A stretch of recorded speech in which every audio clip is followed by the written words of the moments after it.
साथियों नमस्कार। किसी ने भी नहीं सोचा होगा कि क्रूरता और दरिंदगी के मायने इतने भी भयानक होते हैं। कोई व्यक्ति इतना सनकी भी हो सकता है। सरस्वती वैद्य की कहानी को जिसने भी सुना वो सन्न रह गया। आखिर कौन है ये सरस्वती वैद्य और क्या हुआ इसके साथ?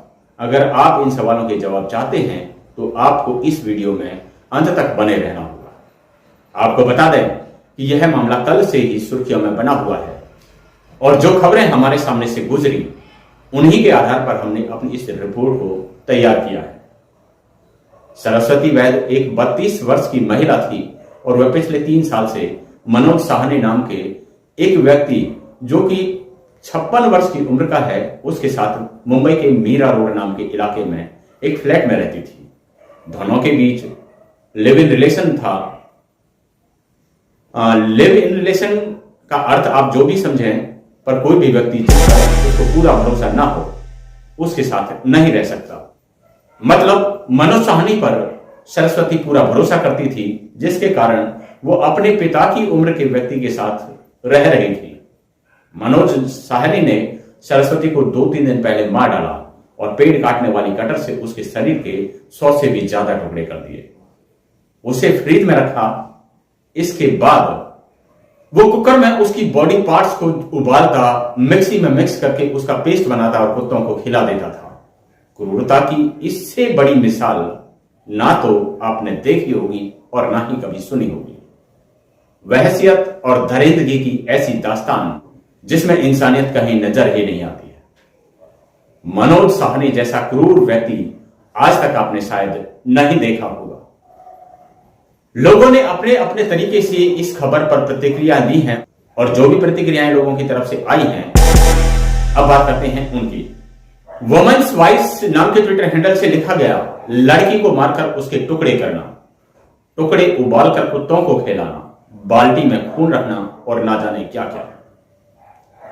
हर दिन लगता है इससे तो बुरा क्या ही हो सकता है। हर दिन कुछ नया और डराने वाली घटना सामने आ जाती है। क्या हो गया है इंसानियत को? जानवर तो बेकार में बदनाम किए जाते हैं। #मुंबई। रक्षा नाम के ट्विटर हैंडल से लिखा गया, एक कपल लिव इन रिलेशन में रहते थे। लड़के ने अपनी गर्लफ्रेंड के टुकड़े टुकड़े किए, उसके टुकड़ों को मिक्सी में पीसा, फिर कुकर में पकाया। खबर मुंबई से सटे मीरा रोड की है। आरोपी पकड़ा गया है, लेकिन सवाल यह है कि एक समाज के तौर पर हम कहां जा रहे हैं। एडवोकेट नाजनीन लिखती हैं, मुंबई में 30 वर्षीय सरस्वती वैद्य 56 वर्षीय live in partner Manoj Sahni के साथ फ्लैट में 3 साल से रहती थी। मनोज ने सरस्वती का कत्ल किया, फिर आरी से उसके टुकड़े टुकड़े कर दिए। पुलिस जब फ्लैट पर पहुंची तब तक सिर्फ पैर के अंग ही मिले, पूरी बॉडी को आरोपी नष्ट कर चुका था। नेशनल जर्नल की तरफ से लिखा गया, मुंबई में दिल दहलाने वाली वारदात। लिव इन रिलेशनशिप में रह रही थी सरस्वती, टुकड़ों में काटकर हत्या, पेड़ काटने वाले कटर से टुकड़े टुकड़े, कुकर में उबालकर कुत्तों को खिलाता था। हत्या आरोपी मनोज साहनी को पुलिस ने किया गिरफ्तार। समाज में घटने वाली ऐसी घटनाएं सिहरन पैदा करने वाली हैं। कोई व्यक्ति किस पर भरोसा करे, किस पर नहीं, ये पहचान करना भी आजकल मुश्किल हो गया है। इसलिए सतर्क रहिए और अपना और अपने परिवार का ख्याल रखिए। चलते हैं अपनी अगली खबर की तरफ। अपनी इस खबर में हम आपको भारतीय न्यायपालिका से जुड़े हुए 2 अहम फैसलों से रूबरू कराते हैं। एक फैसला गुजरात हाईकोर्ट के जज का है और दूसरा भारत के माननीय सुप्रीम कोर्ट का फैसला है। गुजरात हाईकोर्ट में नाबालिग बलात्कार पीड़ित के 7 महीने के गर्भ को गिराने से जुड़ी याचिका के मामले में मनुस्मृति को आधार मान लिया गया। इस मामले में हाईकोर्ट के जज ने कहा, मनुस्मृति में लिखा है कि 14 वर्ष की उम्र में लड़की की शादी हो जाए, बच्चे पैदा करने की सही उम्र 17 साल है। इस खबर को द न्यूज वीक ने कवर किया है। द न्यूज वीक ने लिखा है, इस पर क्या है आपकी राय? गुजरात हाईकोर्ट ने नाबालिग रेप पीड़िता के 7 माह के गर्भ को गिराने से जुड़ी याचिका पर सुनवाई करते हुए कहा, 14 साल में लड़की की शादी और 17 साल में पहला बच्चा होता था। मनुस्मृति पढ़ो। एक हाई कोर्ट के जज मनुस्मृति पढ़ने के लिए लोगों को आदेश देते हैं तो उनसे पूछे जाने की आवश्यकता है कि वर्तमान समय में देश मनुस्मृति के आधार पर चल रहा है या भारतीय संविधान के अनुसार। उनसे पूछा जाना चाहिए कि वह मनुस्मृति को पढ़कर इस पद तक पहुंचे हैं या संविधान की धाराओं को पढ़कर। जब हाई कोर्ट से ऐसे आदेश आते हैं तो काफी चिंता की बात है। ऐसे घटनाक्रमों से लगता है कि देश में ऊंची ऊंची कुर्सियों पर बैठने वाले लोग भारतीय संविधान को नहीं मानते। वह सिर्फ दिखावे के लिए संविधान की शपथ लेते हैं। वो नहीं चाहते कि लोगों में भी संविधान के प्रति लगाव हो, क्योंकि इनके तर्क लोगों को फिर से मनुस्मृति युग की ओर धकेलने का काम करेंगे।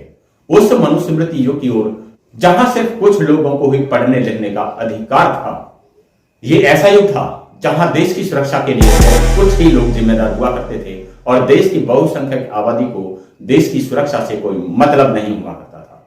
व्यापार पर भी कुछ ही लोगों का बोलबाला होता था। बहुसंख्यक आबादी को भी व्यापार से दूर रखा जाता था। वह ऐसा युग था जिसमें देश की बहुसंख्यक आबादी को ना तो पढ़ने लिखने का अधिकार था और ना वह देश की सुरक्षा में अपना योगदान दे सकते थे और ना ही उन्हें व्यापार या नौकरी करने का अधिकार था। उन्हें हर तरह के अधिकारों से वंचित करके सिर्फ गुलामी भरा जीवन जीने के लिए मजबूर किया जाता था। दूसरा फैसला सुप्रीम कोर्ट के द्वारा दिया गया। इस फैसले में बिना पहचान के 2000 के नोट बदलने के खिलाफ एक याचिका लगाई गई थी, जिस पर तत्काल सुनवाई करने से सुप्रीम कोर्ट ने इनकार कर दिया।